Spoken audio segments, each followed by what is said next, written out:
తిరిగి BCN news కి స్వాగతం. రాష్ట్రానికి ఏకైక రాజధాని అమరావతి అని, అభివృద్ధి వికేంద్రీకరణ కూటమి ప్రభుత్వ ఉద్దేశమని మాజీ ఎమ్మెల్సీ దువ్వారపు రామారావు తెలిపారు. మంగళగిరిలోని టీడీపీ కేంద్ర కార్యాలయంలో ఆయన మీడియాతో మాట్లాడారు. అమరావతికి చట్టబద్దత కల్పించడంపై రాష్ట్ర ప్రజలు ఆనందం వ్యక్తం చేస్తున్నారని పేర్కొన్నారు. రాజధానిగా ఏకైక రాజధానిగా అమరావతి చరిత్రలో నిలిచిపోవడం దాంట్లో ఎటువంటి సందేహం లేదు. ఈ రోజున ఏదైతే రాష్ట్ర ప్రజలు ఆశించారో అటువంటి అమరావతి ప్రజల రాజధానిగా ఈ రోజున అందరూ కూడా చాలా ఆనంద సంతోషాలు వ్యక్తం చేస్తున్నారు.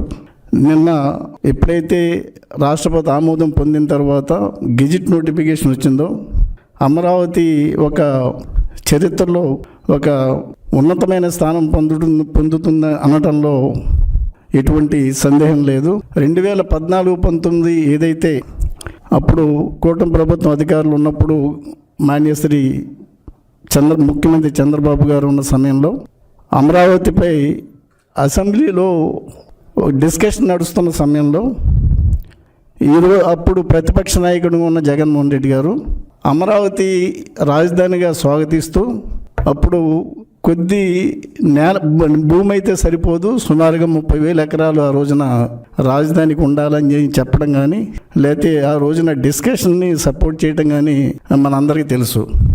మరి ఈ రోజున ఆయన యొక్క వైఎస్ఆర్సీపీ నాయకుల ప్రవర్తన మనం చూసినట్టయితే 2019-24లో అధికారంలోకి వచ్చిన తర్వాత ఏదైతే అమరావతిని ఆ రోజున రాజధానిగా స్వాగతించారో అదేవిధంగా ఆ రోజున నేను ఒక ఇంటి నిర్మాణం కూడా చేసుకుంటాను అమరావతి ప్రాంతంలో అని చెప్పి ఆయన అమరావతి రాజధానిగా గౌరవించారు. అధికారంలోకి వచ్చిన వెంటనే 3 రాజధానుల పేరు మీద అసెంబ్లీలో తీర్మానం చేయడం తీసుకురావడం కానీ, దాన్ని మండలిలో తీర్మానం ఆమోదం కోసం వచ్చినప్పుడు మేమందరూ కూడా మండలిలో సభ్యులుగా ఉంటూ ఆ రోజున తీర్మానాన్ని వ్యతిరేకించి ఈ రోజున రాజధానిగా ఒక ఏదైతే చట్టబద్ధత పొందిందో దానిలో ఒక భాగస్వామిగా మేము కూడా ఉండటం అనేది ఒక అదృష్టంగా భావిస్తూ ఆ మహత్కార్యంలో మేము కూడా ఒక భాగం పంచుకోవడం అనేది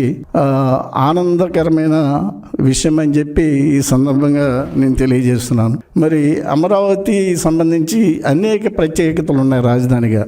ఒకటి, అనేక నెగోషియేషన్స్ అనేక ప్రాసెస్ల్లో వెళ్ళి అటు శ్రీకాకుళం నుంచి అనంతపురం వరకు కూడా ఒక మధ్యస్థ ప్రాంతంగా అమరావతి ఉండాలన్న జయంతో ఇక్కడ అమరావతిని రాజధానిగా సెలెక్ట్ చేయటం కానీ, లేదా ఒక నదీ తీరాన ఒక రాజధాని నిర్మాణం కావాలని చెప్పి ఆ రోజున ఒక డిసిషన్ తీసుకోవడం కానీ ప్రజలంతా కూడా స్వాగతించారు. అన్ని పార్టీలు కూడా స్వాగతించాయి. ఆ తర్వాత జరిగిన అనేక డెవలప్మెంట్స్ మనం చూసాం.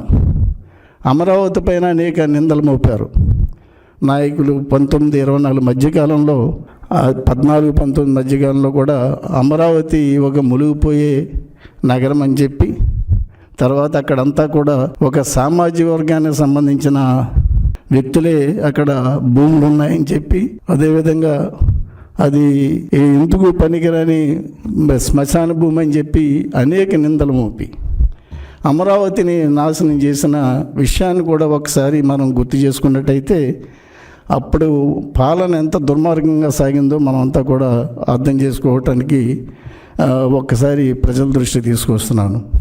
మరి ఈ రోజున కూటమి ప్రభుత్వం మళ్ళీ అధికారంలోకి వచ్చిన తర్వాత 2024 తర్వాత అనేక చేంజెస్ రాజధాని అమరావతి నిర్మాణ ప్రాంతంలో మనం చూస్తున్నాం.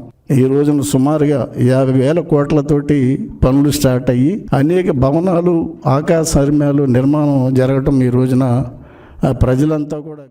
వైసీపీ శ్రేణులను ఉద్దేశించి ఆంధ్రజ్యోతి అధినేత రాధాకృష్ణ చేసిన వ్యాఖ్యలను నిరసిస్తూ కడప నగరంలో వైసీపీ నాయకులు చేపట్టిన ఆందోళన కార్యక్రమం ఉద్రిక్తతలకు దారితీస్తుంది.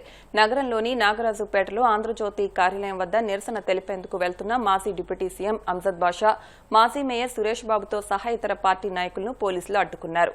ఈ క్రమంలో పోలీసులు వైసీపీ శ్రేణులకు మధ్య తోపులాట చోటు చేసుకుంది. వైసీపీ శ్రేణులను పోలీసులు అదుపులోకి తీసుకుని పోలీస్ స్టేషన్కు తరలించారు. తూర్పు గోదావరి జిల్లా గోపాలపురం మండలం దొండపూడి గ్రామంలోని ఉమ్మడి జిల్లా రజక సంఘ భవనాన్ని రజక నాయకులు సందర్శించారు. ప్రభుత్వ నిబంధన ప్రకారం ఎన్నో ఏళ్లుగా రజక చెరువు లేకపోవడం, గతంలో గ్రామ పంచాయతీ చేసిన తీర్మానం ప్రకారం చెరువు వినియోగంలోకి రాకపోవడం వల్ల రజక వృత్తిదారులు ఇబ్బందులు ఎదుర్కొంటున్నారని స్థానిక రజక నాయకులు జిల్లా రజక సంఘం అధ్యక్షులు చిలకలపల్లి కట్లయ్య దృష్టికి తీసుకొచ్చారు. ఇటీవల గోపాలపురం ఎమ్మెల్యే దృష్టికి కూడా చెరువు కేటాయింపు విషయం తీసుకెళ్లడం జరిగిందన్నారు. ఈ సందర్భంగా కట్లయ్య మాట్లాడుతూ మెట్ట ప్రాంతాల్లో ఉండే రజకులు బోరు, మోటార్, విశ్రాంతి భవనములు తప్పక అవసరమని, ఈ విషయంలో ప్రజాప్రతినిధులు రజకులకు సహకారం అందించాలని కోరారు. అనంతరం నూతన కార్యవర్గాన్ని ఎన్నుకున్నారు. ఉమ్మడి పశ్చిమ గోదావరి జిల్లా రజక సంఘ భవనానికి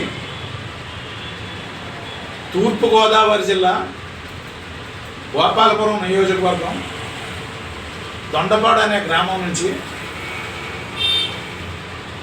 అనేక మంది రజక వృత్తిదారులు వారి సమస్యల మీద ఇక్కడ రావడం జరిగింది.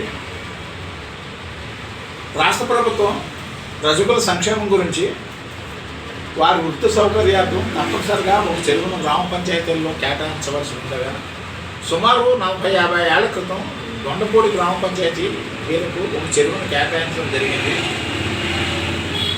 అప్పటి నుంచి ఆ చెరువుని రజకులకు హక్కుపక్తం చేయనందువల్ల వీళ్ళు తీవ్రమైన ఇబ్బందులు పడుతున్నారు. అయితే వీళ్ళు కోరుకునేది ఏంటంటే అది పూర్తిపోయి ఉన్నందువల్ల దాన్ని చెరువుగా తయారు చేసి ఇవ్వాలని అన్నారు.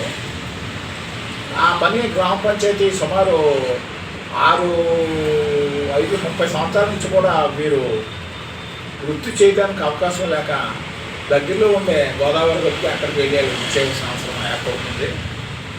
ఈ నేపథ్యంలో గోపాలపురం శాసనసభ్యులు మద్దిపాటి వెంకటరాజు గారిని కూడా గతంలో కలవటం, ఇటీవల కూడా మీరు కలిసినట్టు కూడా జిల్లా సంఘం దృష్టికి తీసుకురావడం జరిగింది. నేను తప్పనిసరిగా మీకు వృత్తికి ఇబ్బంది లేకుండా సాగిపడి సమీపంలో ఉండే మీకు ఒక చెరువుని మీకు కేటాయిస్తామని, జక్కుపేర స్వామికొండ అనే చెరువుని కూడా కేటాయిస్తామని వారి హామీ ఇవ్వడం జరిగింది. తప్పనిసరిగా ఆ చెరువుని కేటాయించి వారికి వృత్తికి సౌకర్యార్థం చేస్తూ మోటార్లు బోర్లు కూడా ఏర్పాటు చేయాలని నేను కోరుకుంటున్నాము.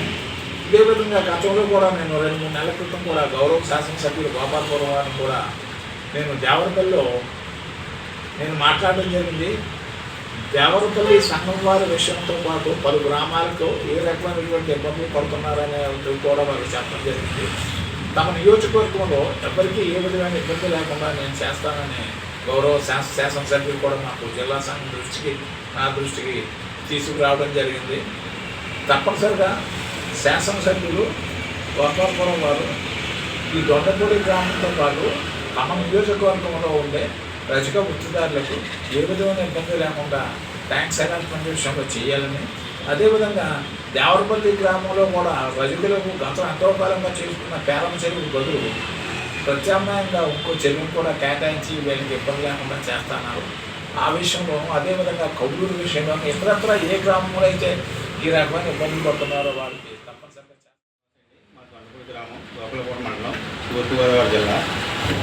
అయితే మేము దొండపూడి గ్రామం నుంచి జిల్లా నాయకుడు కట్లయ్య గారి దగ్గరికి మాకు ఎంతో కూడా వస్తుందండి. మాకు 50 సంవత్సరాల క్రితం నుంచి మా పత్రిక నుంచి మాకు ప్రవృత్తి చేసుకుంటానికి ఏ చెరువు లేక ఇబ్బంది పడుతున్నాము.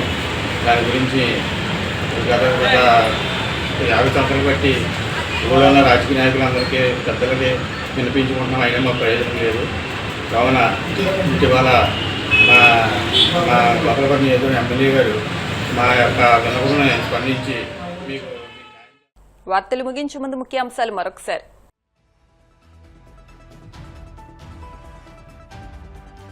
బట్టిప్రోలు మండలం సూర్యాపల్లిలో పర్యటించిన చంద్రబాబు మీ భూమి మీ హక్కు కార్యక్రమంలో భాగంగా రైతులకు పాస్ పుస్తకాలను పంపిణీ చేసిన సీఎం.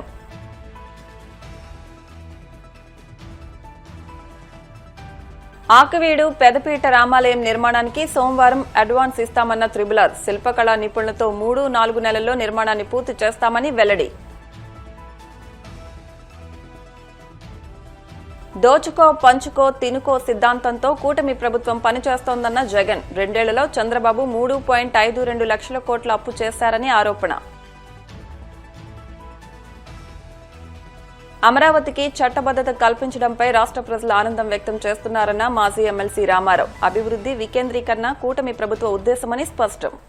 ఈ వార్తలు ఇంతటితో సమాప్తం. మరిన్ని వార్తల కోసం BCN digital YouTube channel, Facebook page ని ఫాలో అవ్వండి. అప్డేట్ వార్తల కోసం ప్లీజ్ సబ్స్క్రైబ్.